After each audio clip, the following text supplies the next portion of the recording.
How are you all? Is everyone cold? Nope. MJ's not cold. Alrighty.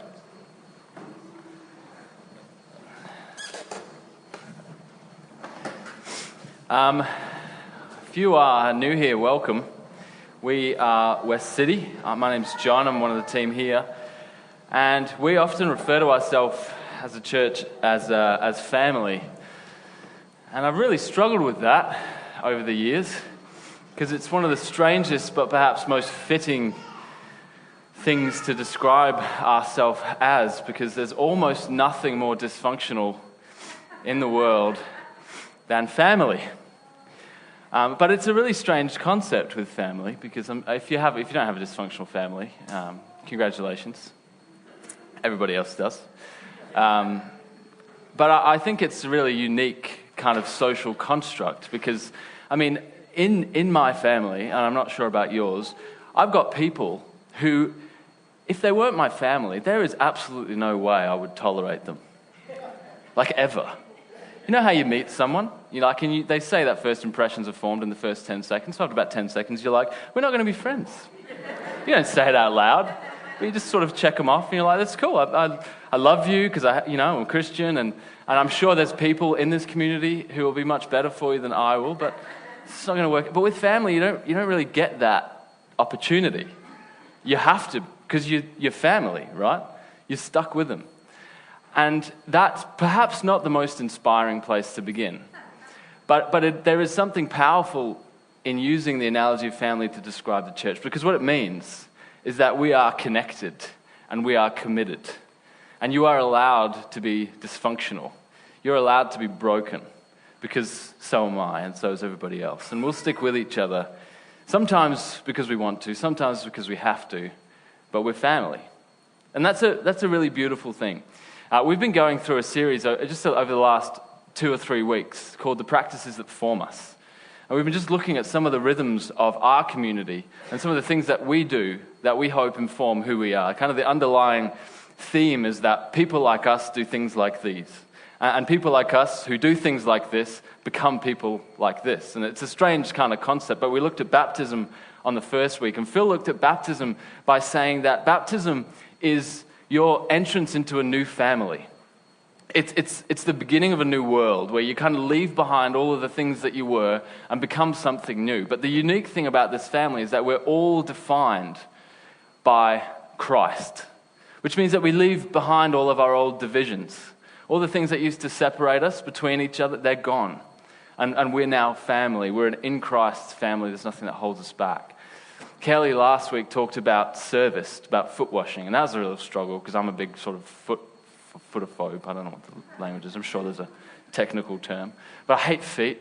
But the concept that's no relevance, but the concept is about service. That we no longer conquer the world through violence and aggression and hatred. We conquer the world through service and love. And that's a bit of a challenge. And this week we talk about communion. If you've been here for any length of time, you'll notice that we come to the table every week. We have someone like Rob come and share a little bit about the scriptures, about their life, about what forms us, and we meet at the table. And this is a unique experience, because what we say every week before we come to the table is that you're all welcome to come. I don't know what your experience of church is like, but oftentimes my experience has not been that we're all welcome to come and participate. In fact, I grew up as a Catholic, and there's very strict guidelines and boundaries on who can come to this table, okay? And they have reasons for that, and other communities have reasons for that. But one of the things that we hope defines us as a community is what we call this idea of radical welcome. And radical welcome is simply our ability to welcome others. And it's radical because we welcome everybody. So radical often sounds a little bit pretentious, like we're so radical. Like, look at me, I'm not radical, I'm just normal, so are you. But we're radical because we actually practice the art of refusing to allow divisions to stop us from welcoming others. And in fact, that's kind of what we say is the only thing that excludes you from this table is thinking that you're more worthy of being here than somebody else. And that's really what this morning's about. We're going to take some time to explore a few scriptures and try and realize that we welcome everybody else, but the reason we welcome everybody else is because we welcome you, right? If I'm here with all of my dysfunction, with all of my brokenness, with all of the things that I've struggled with all the things that I do wrong, and I can find a place, and I can find a home, and I can find a family, then so can you. And if you can, then so can other people. And that's why it's radical welcome. Because we're really good at a few things as humans, but as Christians. We're really good at organizing ourselves. And we're really good at organizing ourselves around the concept of us and them. This is who we are, and we belong, and this is who they are, and they belong. And I don't know about who they are for you. Everyone has a them. Everyone has an other. Everyone has someone that doesn't fit in their family, in their community, in their church, in their framework, in their welcome. And the table every week is a practice that as we come to it alongside everybody else, those others begin to become more and more like our family. So I'm going to do a little exercise. I used to do these things when I was at Bible college. They would put a passage of scripture up on the screen and they wouldn't give you any information about it. You just have to kind of suss out what it means. So we're going to just do that for a second. And you have to kind of pick out the key words and features and themes and some of the language and all that sort of stuff to try and figure out what it means. So let's just read this for a second. You therefore have no excuse, you who pass judgment on somebody else. You know, I think this lies at the heart of trying to embrace the concept of radical forgiveness. The one obstacle we have to overcome in the midst of it is judgment. Judgment is like a toxic chemical that corrodes our soul. Because judgment is simple. Judgment is simply the fact that you think that you're better than me, than somebody else, than your friends, than your family. Judgment is the fact that you have more value than somebody else. And the gospel is one of those sort of powerful voices that tears that apart. It doesn't say that you have no value. It just says that you don't have more value than somebody else. So we have no excuse, you who pass judgment on somebody else. For at whatever point you judge another, you are condemning yourself. Because you who pass judgment do the same things. Now we know that God's judgment against those who do such things is based on truth. So when you, a mere human being, pass judgment on them and yet do the same things, do you think you'll escape God's judgment? I love how, we love to judge other people. We're really good at finding those things in other people that we think are wrong. But when the mirror's up, it's a lot more difficult to find out. I guess I do a few things wrong. Not much, not as much as other people, right? I remember watching, I don't know if any of you like Jordan Peterson, a guy called Ben Shapiro. They were like chatting with each other on a chat show, and I've got to be honest, I'm not a Ben Shapiro fan. I'm going to judge him now, just to make myself relatable, I judge. He's very aggressive and hostile, right? He's got this kind of way of being very, very hostile towards other people. And someone asked him, and I thought the question from the interview was really good. They said to him, what do you struggle with? And I thought, that's a brilliant question. Because it kind of disarms you. It's like, not what are you good at, what's your strengths, what do you think about this? It's like, what do you struggle with? What's the thing that kind of cripples you? And he gave the most frustrating answer. He says, confirmation bias. I struggle with, finding things in the world that support me and kind of entrenching myself. And I'm like, what a stupid answer. I struggle with this, but everyone struggles with this. All right? He's just kind of wading his way through in this judgment. But the reality is that we all struggle with things. And we all struggle oftentimes with the very things that we despise in other people. Because we're all hypocrites. And I love how God doesn't let us get away with it. Okay, so you pass judgment on other people, yet you do the same things. It makes it worse. Or do you show contempt for the richest of his kindness, forbearance, and patience, not realizing that God's kindness is intended to lead you to repentance? Does that make sense? It's a funny passage, but it gives us a really good introduction to what we're going to try and talk about. The fact that instead of looking at somebody else and trying to determine whether they're doing the right thing, every time we look at somebody else, it's almost like we're looking at a mirror. And we have to be able to look straight back at ourselves. I mean, this is powerful. And it starts, what's the word it starts with? Therefore. And what was my old pastor used to say is if there's a therefore, you've got to ask, what is it there for? Because we're cool and we have like cool catchphrases like that, and it makes us really smart. So therefore, it's like a climactic kind of statement. It's like saying we've had a little bit of a chat. We don't know what the chat is because we don't know what the passage is, but like we've had a little bit of a chat. Now this is the concluding statement. Then it leads in, you have no excuse if you pass judgment. What's the message in this statement? Don't judge people, right? I mean, you think it would be simple. I thought about this morning's message, and I thought, which passage of the scriptures could I use? Almost every single one. Don't judge other people. But it's worse than that. It's not just a suggestion. It's saying if you judge other people, that judgment swings back. Because if you refuse to acknowledge the grace that God has given to other people, it's almost like a lack of acknowledgement of the grace that he's given to you. And that's the challenge. It's like we embrace God's grace in ourselves because we know that we desperately need it. But when we reject God's grace at work in someone else, it's like making a mockery of what he's doing in the lives of those around us. And it's almost one of the very few things in scriptures that he just will not tolerate.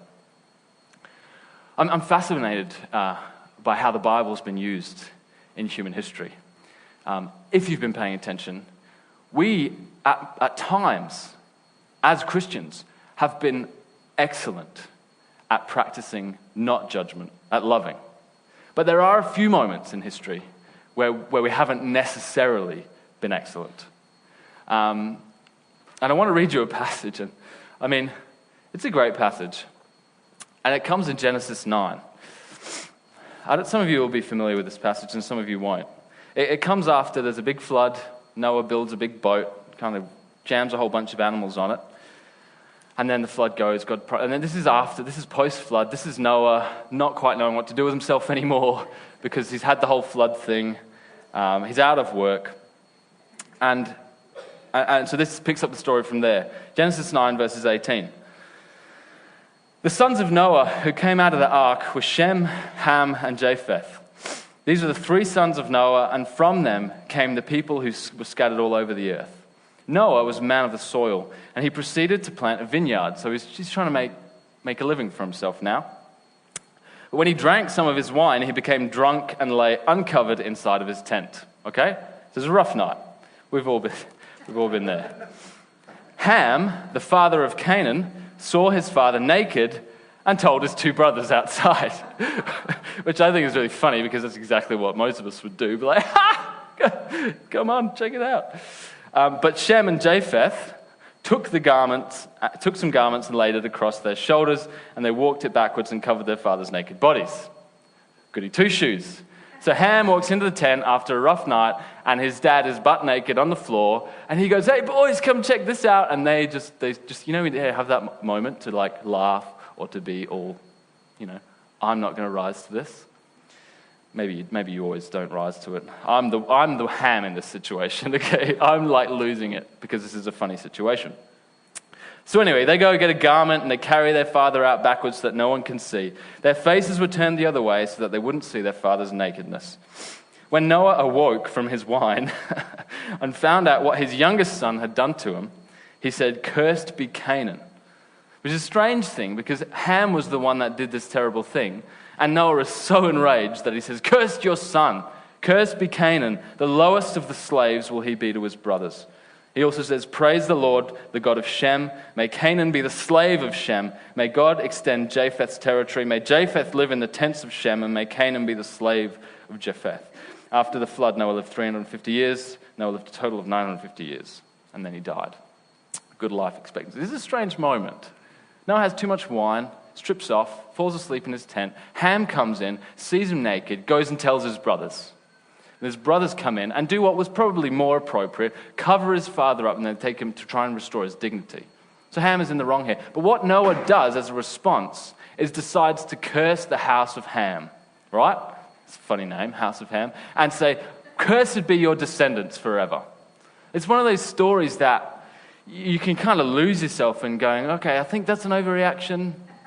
But if any of you have ever wondered how, across the years, we as Christians were able to justify slavery particularly in the States, African American slavery, at the same time as praising God every single Sunday, look no further than Genesis 9. Right?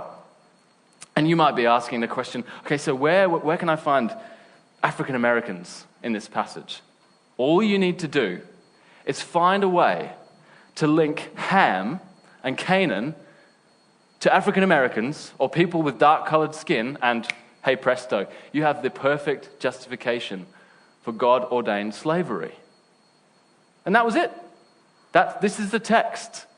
This is one of the key texts that Christians used for hundreds of years to justify slavery all over the world. Isn't that strange? Now, you could ask me why. I don't really know why.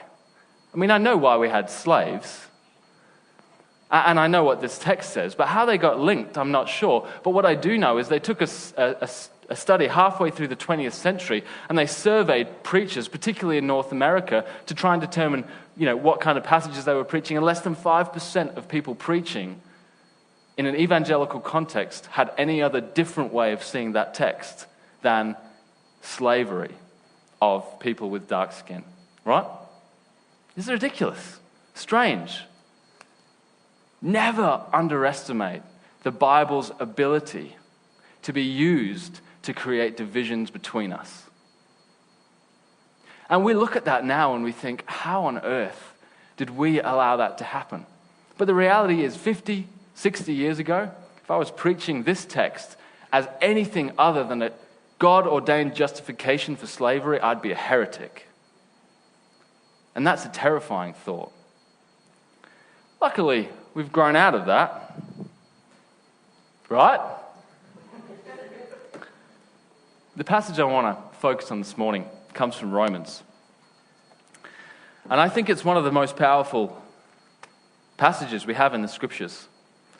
But I'm not going to lie, it's also one of the most abused passages in the text. And one of the most aggressive on first reading. I'm going to read all of it to you because this is important. And then we're going to stop and we're going to go through it slowly. And remember, the context of what we're talking about is how to learn the rhythms of a radical welcome. So this is a great place to start. The wrath of God is being revealed from heaven against all of the godlessness and wickedness of people who suppress the truth by their wickedness. Since what may be known about God is plain to them because God has made it plain to them. For since the creation of the world, God's invisible qualities, his eternal power, and his divine nature have been clearly seen, being understood from what has been made, so that people are without excuse. For although they knew God, they neither glorified him as God nor gave thanks to him. Their thinking became futile, their foolish hearts were darkened. Although they claimed to be wise, they became fools and exchanged the glory of the immortal God for images made to look like mortal human beings, birds, animals, and reptiles. Therefore, God gave them over in the sinful desires of their hearts to sexual impurity, for the degrading of their bodies with one another. They exchanged the truth about God for a lie. They worshipped and served created things rather than the Creator, who is forever praised. Amen. Verse 26, because of this, God gave them over to shameful lusts. Even their women exchanged natural sexual relations for unnatural ones. In the same way, the men also abandoned natural relations, and women were inflamed with lust for another. Men committed shameful acts with other men and received in themselves the due penalty for their error. Furthermore, just as they didn't think it worthwhile to retain the knowledge of God, so God gave them over to a depraved mind, so that they do what they ought not to be done. They've become filled with every kind of wickedness, evil, greed, depravity. They're full of envy, murder, strife, deceit, malice. They're gossips, slanderers, God-haters. They are insolent, arrogant, boastful. They invent ways of doing evil. They disobey their parents. They have no understanding, no fidelity, no love, no mercy. Although they know God's righteous decree that those who do such things deserve death, they not only continue to do these very things, but they also approve of those who practice them. That's a bit rough, I'm going to be honest. This is written by Paul to the church in Rome. And we're going to just take this slowly, because this, if you were listening, you wouldn't have to go too far to realize that this passage is used in a whole bunch of creative ways. But often this passage is used to subvert the idea that we are here to welcome our brothers and sisters. So we'll just have a look. It's written by Paul, and most likely when Paul wrote this, he was in a place called Corinth. And you've got to know a little bit about Paul, and you've got to know a little bit about Corinth to begin to dive into the book of Romans. Corinth was an interesting place. Corinth was a trade route. So it was a port city, and it had routes into it from all different places around the world. And so you had this kind of very multicultural community. And it was also the birthplaces of small Christian communities. We're very early on here in the gospel story. Jesus has died, risen again. They've got his disciples going all over the world trying to spread the message and form communities. And a community erupted in Corinth. And if you start a community trying to understand what the gospel is, who Jesus was, in the middle of a city with all these pagan temples around, all these different trade routes, all these different cultures, it's kind of like the epicenter or a divergence of all these different religions, all these different languages, all these different practices. This is a weird place. And in the midst of that, you have to learn how to be a monotheist, the worshiper of one God. You have to learn how to be a Christian. In the Judeo-Christian tradition, you have to learn how to be moral, how to be upright, how to worship God properly. And they weren't getting it. They weren't doing great. They were doing okay, but they weren't doing great. There are a few things that were going wrong. For example, there was a particular kind of temple where they worshipped a particular god, and one of the ways that you would worship that god, if you were a man, was you'd go into this temple, you'd pick one of the prostitutes, and you'd have sex with them. Now, for the dudes, I guess that was pretty sweet, okay? And so when you convert to Christianity, you kind of just go, well, I believe in Jesus, but I really believe in the temple, right? So I'll worship Jesus on a Sunday, but I'll also go to the temple because, I need to be righteous. And if you're a woman, it was an act of service to offer yourself up as a sacred prostitute. And so the temple in Corinth at one point in history had up to 1,000 sacred prostitutes who were worshipping their gods by sacrificing their bodies, and a whole bunch of magnanimous men who were worshipping their God by sacrificing themselves as well. It's this strange, and Paul enters this situation going, I think you're going to have to pick a lane, guys, girls. We're going to have to choose to worship Jesus or not. You can't really do both. And so you've got what begins to happen is this strange tension begins to arise. And there's some weird stuff happening in the temples. Like they would worship a whole bunch of different gods. Some of those gods had representations like in animals and things like that. And so, you've got historic paintings of people in temples wearing these big, those big masks, like with animal faces on them, and they're all dancing. And they had these ecstatic kind of, I don't know if this is like more than a PG sermon, but they had like ecstatic, frenzied worship sessions where they'd all whip themselves into a sexual frenzy. And the girls had it rough because the prostitution thing, right? But the guys, depending on which temple you went into, the highest form of worship to your God, because it was a female god, was to whip yourself into an ecstatic frenzy and castrate yourself. Right? I'm just not that committed.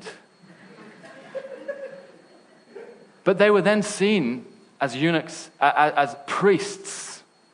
They almost went into this new level of spirituality. They were advisors, they were priests, they were sacred, they were revered. There weren't many, but they were revered.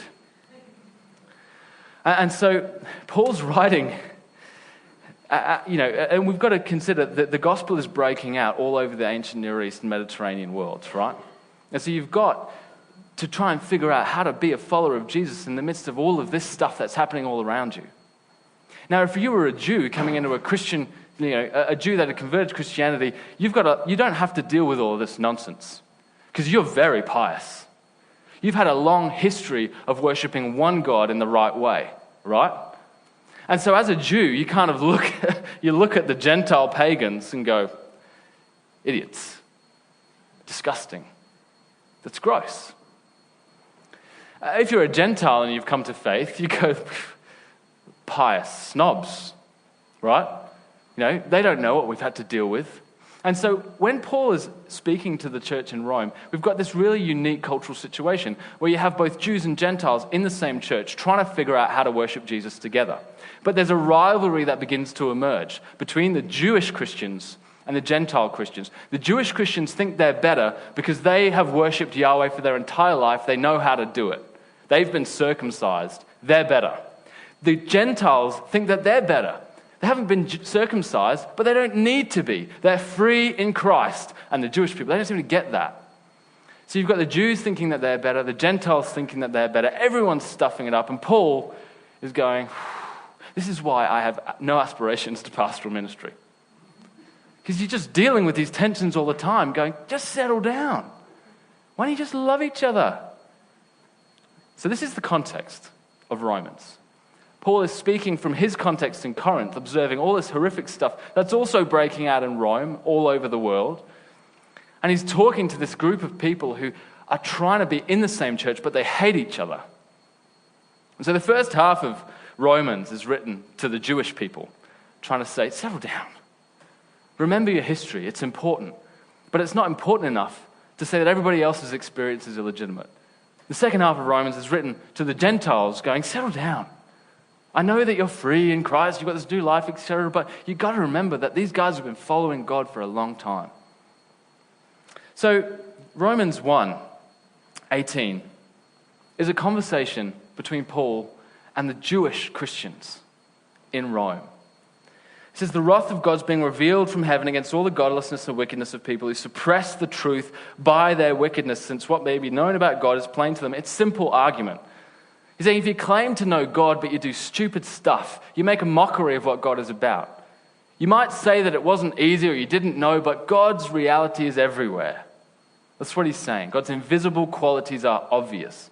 Then he moves on to this passage in Romans 21. It says, for although they knew God, they neither glorified him as God nor gave thanks to him, but their thinking became futile. This was a common way for Jewish people to refer to Gentiles.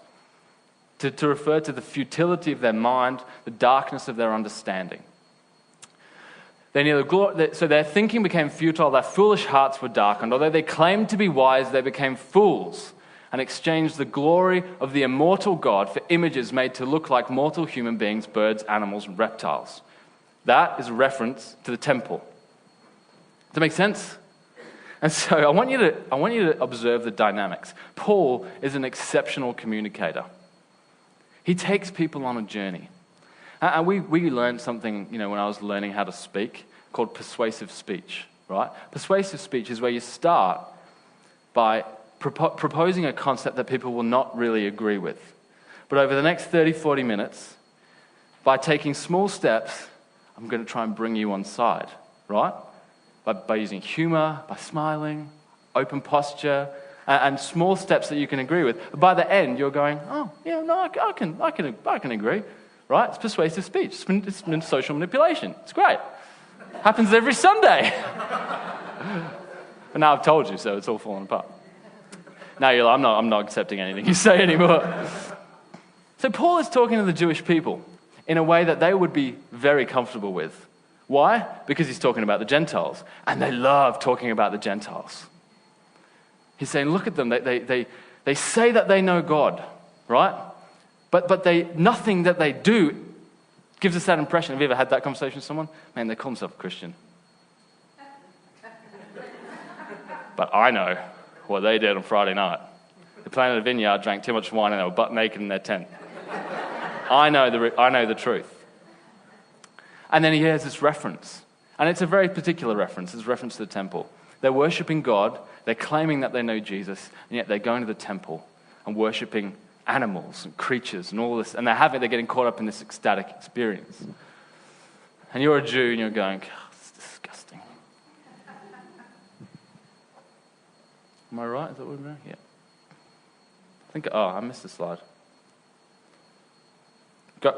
If you're reading along in Romans, we're going to go from 26 or 24, verse 24. So after this, he's saying, they exchange the glory of God for images made to look like mortal human being. And then verse 24, it says, therefore, God gave them over in their sinful desires of their hearts to sexual impurity for the degrading of their bodies with one another. This is how you know that he's getting at some language that is very temple-esque, okay? He's not just talking in generalities here. He's talking about specific practices that the Jewish Christian find abhorrent. He gave them over. They exchanged the truth about God for a lie and worshipped and served created things rather than the Creator, who is forever praised, amen, which is Paul getting excited, okay? Because he's excited about God. He's excited about the truth of God. He's excited about who God is and how God can change our life, the practices and rhythms that can begin to give in us a new life. He's saying, but God has given them over because they've exchanged what was true for something that was false. Because of this, God gave them over to shameful lusts. Even their women exchanged natural sexual relations for unnatural ones. In the same way, the men also abandoned natural relations with women and were inflamed with lust for one another. Men committed shameful acts with other men and received in themselves due penalty for their error. Now this is contentious. Because what does this mean? Now, I read lots of commentaries this week. And almost every time I went to a commentary, there was a reference in it to what we call homosexuality. Right? Now, you could look at this and read that, I think, if you wanted to. And that's okay. But what you need to know is there are a whole bunch of other ways to read this. A whole bunch of other ways that make, if not just as much sense, a whole lot more sense. If we've been talking up until this point about the temple, about putting on, reptile heads, dancing around in ecstatic frenzies, cutting off our genitalia as an act of ultimate worship to our God, is it possible that this passage could be interpreted in the same way? But I want you to understand what's happening here, because this is really interesting. This is, my slides are all messed up. So we're Romans 1, 28 to 32. No, we're Romans 1, 26. Because of this, God gave them over to shameful lusts. Even their women exchanged natural sexual relations for unnatural ones. Now, I've got to be perfectly honest. If you put that up on the screen, everyone says lesbians. That's not what it says. It says, God gave them over to shameful lusts. Even though women exchanged natural sexual relations for unnatural ones. Now, this is a church service, and it is a Sunday morning. And so, unfortunately, I'm not going to tell you what that could mean. But I wouldn't Google it. I would read some commentaries. There are two overarching principles that we need to understand when it comes to interpreting the Scriptures.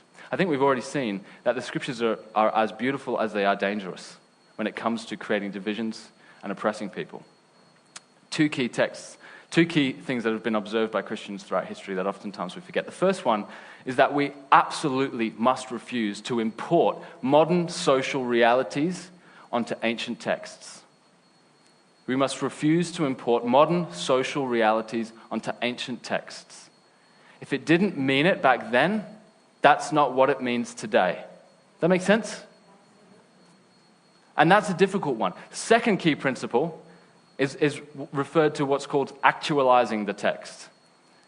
And this is something we can learn from the Catholic Church and the Anglican Church. When it comes to interpreting the text, they say that if there is a modern way of interpreting the text that is not going to lead to social good, charity, hospitality, and hope, then we reject that actualization of the text. That make sense? If it's a new modern interpretation that is not charitable, loving, hopeful, we reject that interpretation. It's not to say that we reject ancient ones. If it's in context, then it's in context. But if it's old, if it's new, and it is something that's going to lead to hatred, aggression, and violence, we reject it. So what you have to decide is whether in the first century in Rome, this passage is wrestling with what we understand today as homosexuality. And if you conclude that it's not, then that's not what this text is about. That makes sense? But that aside, awkward chat aside, let's move on to the next bit, because I want you to see what God is doing. Up until this point, he's in the crowd of Jewish people, looking at the Gentiles, going, can you see what they're doing? And all the Gentiles are going, yes, it's gross, it's perverted, we hate it. Can you see what we have to put up with, Paul? But then something changes in the language. He's like, yeah, right? Yeah. Furthermore, just as they didn't think, so there's a change in the conversation. Furthermore, you know what else is happening? Just as they didn't think it worthwhile to attain the knowledge of God, and God gave them over to a depraved mind so that they do what ought not to be done, they've become filled with every kind of wickedness, evil, greed, and depravity. So we have this kind of conversation about the temple, about reptiles and weird things, and then a conversation about sexual impurity, and they're going, yes, Gentiles, gross.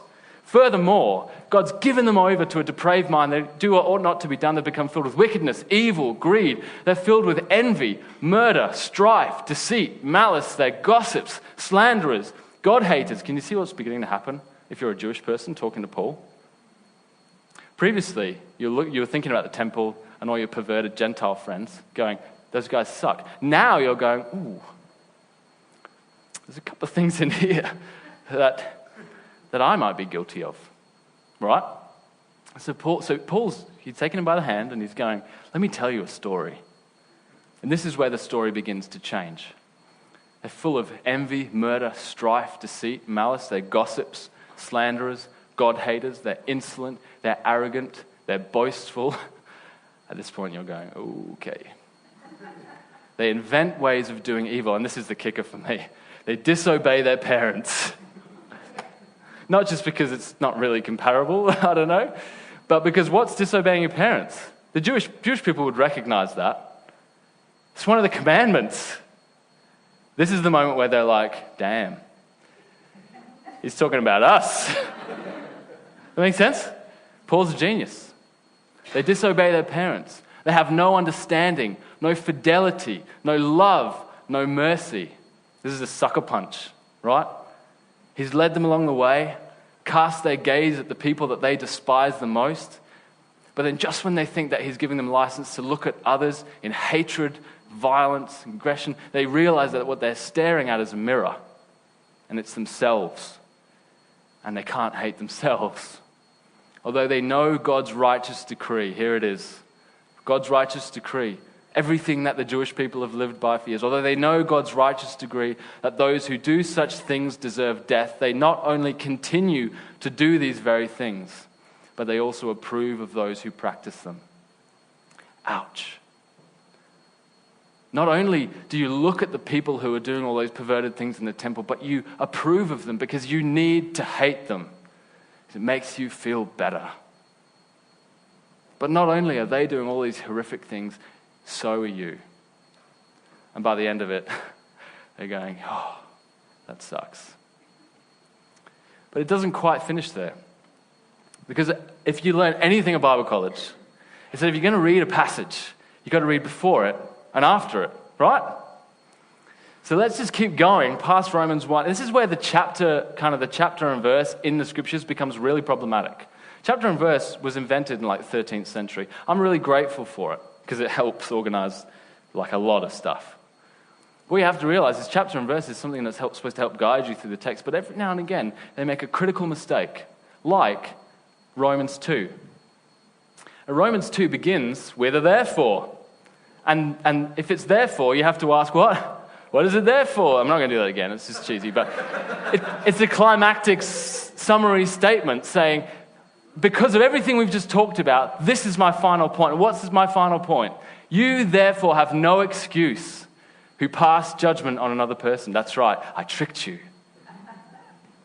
For at whatever point you judge another person, you are condemning yourself. Because you who pass judgment do exactly the same things. You might not do the same practical things, but because you're judging them, you are just as bad as them. The same judgment that you think they deserve is exactly the same judgment that you'll receive. And he launches into this conversation about how when you judge another person, you disregard God's kindness, his patience, his forgiveness. Does that make sense? And so, even if you wanted to read Romans 1, and even if you thought it was about the gays, homosexuals, what does this say? It doesn't matter. You can't judge them anyway. What do you have to do? Be kind, love, welcome, which is why we do those things. I don't care who it is that you think is less deserving of welcome, of forgiveness, of belonging, and of family. This is our response to it, to them, every single time. Nina's family, my wife's family, are probably one of the most beautiful examples to me of what a family is supposed to be, okay? They have dysfunction, like everybody else. But Nina is one of 6, which, this is a lot. That's a lot of kids. But 3 of her siblings are not biological, they're adopted. It's a really funny thing, because when you walk into a restaurant and say, it's really funny, because her sister, Josie, who's 19 now, she was adopted from China, so she's Chinese. And then Kieran and Caitlin are half brother and sister. So they have the same mum, but different dads. And so Caitlin's sort of from Afro-Caribbean descent, and Kieran is Anglo-Chinese. As they walk into a restaurant, there's all this colourful family, right? And they're like, these are my kids. And people are like, oh, okay. There's only a few conclusions we can draw. And so the concept of adoption in Scripture, I always struggled with because I come from a great family, right? And I was a son. I've always been a son. I've always been a brother, And so the concept of adoption, I thought, that's great. I'm adopted into sonship. Great. That's cool. Fine. Until I saw her family and how it worked. Until I saw how hard it was to adopt kids that had had really difficult lives. And the difficulty of their lives spilled over into almost every aspect of their lives. Made it very difficult. But the thing with adoption is that they come into your family and they're welcome. And it doesn't matter. It doesn't matter how much dysfunction. It doesn't matter how much pain. It doesn't matter what happens. They're family. Those ties are now fixed. They're strong. They're secure. And I think that's one of the most beautiful analogies for us as a church. The question we have to ask is, how do we organize ourselves so that people who are on the outside can come in and feel like family? I got asked once to help a church write some theology around a particular group of people who they wanted to know were welcome in the church. Very noble. So we started to explore some of this stuff and said, okay, so they're welcome. What do you mean by welcome? Can they can come in the doors? It's good. Good start. These people who we've normally considered to be social, ethnic, religious, or sexual others, we're now going to let them in. Good. Good start. Can they, drink the tea? No one's going to, yeah, they can drink the tea. That's great. Okay, so can they serve these others, whoever they are? You can fill in the blanks for whatever other you find. Well, they can serve, yeah. I mean, what do you mean by serve? They can be in the car park, directing traffic. Don't anyone ever convince you that that's a noble task? It's just, you're just in the car park. We have a whole bunch of scriptures, in the small things, and it's we just need people in the car park. If we need you in the car, we'll just tell you, okay? We're not going to pretend it's like a promotional thing. They could serve tea and coffee. It's great. I always get asked this question, particularly when it's with people who are gay. Can they be on the worship team? Well, I think the better question is, can they play music? The answer was no. The answer was no. No, they can't. Okay, all right, so they can't. So you want to welcome them. They're allowed in the doors. They can serve tea and drink it. They can direct cars, but they can't play music. If they're a musician, they can't play music.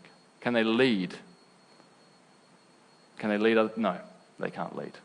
Why? We don't want them to promote their lifestyle, sexual, religious, ethnic, or otherwise. Okay, so they can't do that. Can they preach? And again, the question isn't, can they preach? I mean, that's a good question. The question is, are they different? How different? Is that going to spill over into everybody else? So we got to the end of this conversation, and I thought, really, they're not that welcome. It's funny, but it's not. Because you know what's worse than not welcoming someone? Pretending to welcome them. I mean, can you imagine a person who has felt excluded their entire life because they don't have a mother and father, and you've decided in your family you're going to adopt a child, and they come to the door, and you welcome them into your home, and for them, this is the first time they've had a home, right? And so they come in, and you go, you are now my son, my daughter. We're going to welcome you into this family. And they're looking around like, wow, this house is so cool. And you're like, you know what's even cooler? You've got your own room. And so you walk them up the stairs, you show them to their room, and they're like, this is all for me? Yeah, this is all for you. It's your bed. And you've got them some toys. It's amazing, right? Can you imagine the look in their eyes? They've been adopted. They have a family. Can you imagine what that does into someone's heart? Someone who's come. I mean, I struggle to understand. I had a great life. But there's people who haven't. I can't imagine that feeling. And then you call dinner, and they're like, "Whoa, dinner, food!" Come down. There's brothers and sisters around the table. The dad's at the table, the mum's at the table, and they pull up. There's a spare chair. They pull it up. They sit up the table. But then someone says, "Oh no, sorry, not up the table. The table is just for us. This is your house. You've got your own room. You've got your own toys. But when we eat, you sit on the floor." Just biological family up the table. Can you imagine the damage that would do to someone? Because it seems like you've welcomed them, but you haven't. That's not a noble family, that's a divisive family. That makes sense? That's what we have done for a very long time. To people who are African Americans, people who have different religions, people who have a different sexual orientation, people who are struggling with gender identity. I mean, you can put women. I work in an evangelical context where women still aren't allowed to preach in some contexts. They're not even allowed to get up the front. Right? We're very good at this. We have a long history. The practice of coming to the table every week is more than just taking some bread, some wine, and being with other people. It's a declaration that we will refuse to allow any division to step in the way of the love that we're going to carry for each other. And the reason that we will welcome them is because we have found a place that we can call home. That makes sense? I don't like to say this, but I'm a straight white male. I have a lot of advantages. I have struggled in my life to find a home in the church. And if I've struggled, some of you have no chance. Right? But I've struggled. And that's tragic. Not just that I've struggled, but that anyone would struggle, right? Because it's not often the place that it should be. So, landing. Communion. What is it? Read a passage. In 1 Corinthians 11, where Paul is talking specifically about what we do when we gather around this table. How we can begin to create a table, a community, a theology, and a church that actually allows everybody to come in and feel welcome. He says, "For I received from the Lord," this is 1 Corinthians 11, starting in verse 23. "For I received from the Lord, but I also passed on to you. The Lord Jesus, on the night he was betrayed, took bread, and when he had given thanks, he broke it, and he said, 'This is my body, which is for you. Do this in remembrance of me.' In the same way, after supper, he took the cup, saying, 'This is the cup of the new covenant in my blood. Do this whenever you drink it in remembrance of me. For whenever you eat this bread and drink this cup, you proclaim the Lord's death until he comes.'" You know, the reality of living a life where we can overcome our divisions and enter into the same kind of love.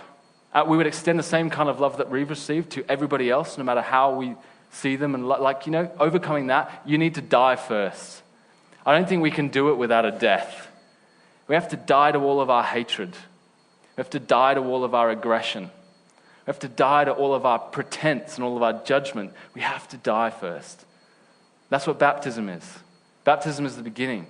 And then every week we come and we remember that we're operating from that death. And we're inviting other people to live a life. But then in verse 27 it says, "So then whoever eats this bread or drinks the cup of the Lord in an unworthy manner will be guilty of sinning against the body of the Lord." So straight back to judgment. Thanks, Paul. I grew up in a context where you had to do everything right when you took communion, right? You had to fast for an hour before you came to church so you didn't have anything that would obscure Jesus getting right down. I have no other way of explaining it. I don't know what that was about. Like you weren't allowed to obviously sin. So, you had to do the not sinning thing for a little while. And if you did sin, you had to go to confession, wiped it clean, and then you could have it, right? Why? Because if you came to the table in an unworthy manner, you're like drinking judgment on yourself. That's terrifying. Imagine me as a little 8-year-old, first communion. I was terrified of doing it in the wrong way. Because it would disintegrate like that Indiana Jones thing. Everything just kind of melts. I had to sort of share. I have crisis of faith, every couple of years. It's good, it's healthy, I think. Years ago, I almost went back to being Catholic. There's so much richness there and so much history, and I think I just got bored of people just spouting out nonsense. And so I almost went back. Not that they don't spout nonsense, it's just more historical nonsense, I guess. Seems like there's more validity. I should just stick to the script. I don't have a script. Unlucky for you. The one reason I wouldn't, is the table for them. And it was my wife, actually. My wife's one of the most beautiful, kind-hearted, compassionate, merciful, justice-driven people I know. She has lived an entire life serving Jesus in the best way that she can. Almost never done anything wrong. She's such a perfect human, right? Really frustrating. She can't take communion in the Catholic Church because she wasn't baptized there. And I thought, if the picture of goodness, mercy, and justice in my life, if she can't take it, there's something wrong with it. Something wrong with it. If she's not welcome, we're all screwed. And that's something we need to be reminded of. The reality of this is that judgment that Paul's talking about, if you go back a few verses, you realize exactly what it is. In verse 17 of chapter 11, it says, "In the following directives I have no praise for you," Paul speaking to the church in Corinth, "for your meetings do more harm than good. In the first place, I hear that when you come together as a church, there are divisions among you. And to some extent, I believe it. No doubt there have been differences among you, but you're trying to show who has God's approval, right? Who's more holy? Who's more worthy? Who's more justified? So then, when you come together, it's not the Lord's Supper that you eat. For when you are eating, some of you go ahead with your own private suppers, and as a result, one person gets very hungry and another gets drunk, right? So some of you are binging out on communion, feeling holier and holier and holier, getting drunker and drunker and drunker. And some of you are starving out there because you don't belong. Skip down a little bit. He says, if you do this, when you come to the table and drink and drink and drink and eat and eat and eat, and there are people outside who aren't welcome, who are going hungry, that's called judgment. You're eating and drinking judgment on yourself. Because to the measure that you welcome them is how welcome you will be in the kingdom. That makes sense? And that's really hard. It's more difficult. It's more difficult than fasting an hour beforehand, not sinning, getting everything right, coming to the table. Because once you've done all of those things, the beautiful thing is you step up there and you're like, I deserve to be here. I've done it all right. And the difficult thing about being able to do everything right is that the only end result of doing everything right is that we beat our chests and we beat other people. And it becomes this weird competition. Anyone ever been in a church where it's very competitive? Christianity can become a competition, right? I've been there. I'm extremely competitive. Just play Monopoly with me. I'm brilliant. But you get into competitive Christianity as well. How good are you? How justice-focused are you? How merciful are you? How compassionate are you? How holy are you? How not sinningness are you? Right? The beautiful thing is that the table is a radical leveling of all of our brokenness. It doesn't shy away from it. It says, you are broken. You are broken. I am broken. We're not more broken. But what I want to leave you with is something that's important. Because it's not just this time that we come in our brokenness and go, hey, I'm broken. Look at all my dysfunction. We all let it hang out. The whole purpose of this series is to say that these practices, baptism, communion, foot washing, they form us. They form us. They do something inside of us. We come to the table broken, dysfunctional, but at least willing to accept that God can meet us there. And in that, he does. And as he meets us, things begin to change. Right? We begin to be formed in his goodness. I hope that we don't stay dysfunctional forever. I hope that we don't stay broken forever. You might get rid of one brokenness. Another one will probably crop up. But these practices form us. But the problem with that journey is that oftentimes when we come and we feel like God's doing something beautiful inside of us, we then hold that over somebody else. Have you ever come into a church and you know that something's wrong in somebody else? We're brilliant, we're great, we're gracious, we can tolerate it for like a little while, right? But then after a little while we go, well, shouldn't you be transformed by now? Shouldn't God be moving? If he's not, what is going on? And we're great at it, aren't we? We have and the challenge for us is we have all of the spiritual language to justify it. So, when we come to the table, we recognize that it's a mirror and it's not a microscope through which we can see other people and all of their flaws. It's a mirror through which we evaluate ourselves. And the more that we can begin to see God's grace radically at work in our life, changing us, transforming us, bringing us into something new, the more we're wanting to see that in other people. We have to be willing to let them in first. That makes sense? I hope it makes sense. So we're going to come to the table now. And I hope that over the last 3 weeks, you've been able to see that these practices for us are more than just things that we do. They're things that change who we are, right? My last thought comes from a guy called Alain de Botton. He's a brilliant writer. He's not a Christian, but he talks about love and he talks about marriage. And he challenges this idea. I've heard it quite a few times in a Christian context with people that are entering into like a relationship with each other. They say you don't go into a relationship with someone, or you don't marry someone for who you think they could be. You marry someone for who they are. And he says, what nonsense. What a load of rubbish. If you are in a relationship with someone, surely what you want is for them to be the absolute best that they can be. And your goal is to bring out the noblest and most virtuous parts of their character. Isn't that what we want in each other? Isn't that what we want from God? The challenge of this kind of talk is that we come to the table and we're like, I'm screwed up. Everybody is. It's all good. I'm taking the wine, having the thing. We're all messed up. Yes, we are. But God is continuing the work of bringing the most noble and virtuous parts of our character to bear. And he's doing it in our family. So you come to this table, but you don't leave the same. And let's commit to each other to welcoming those in who we would never have considered family before. And we do it because of what's happening inside of us. So if those who are distributing communion, if you could come forward this morning. And also the team, we're going to come back and lead us in worship.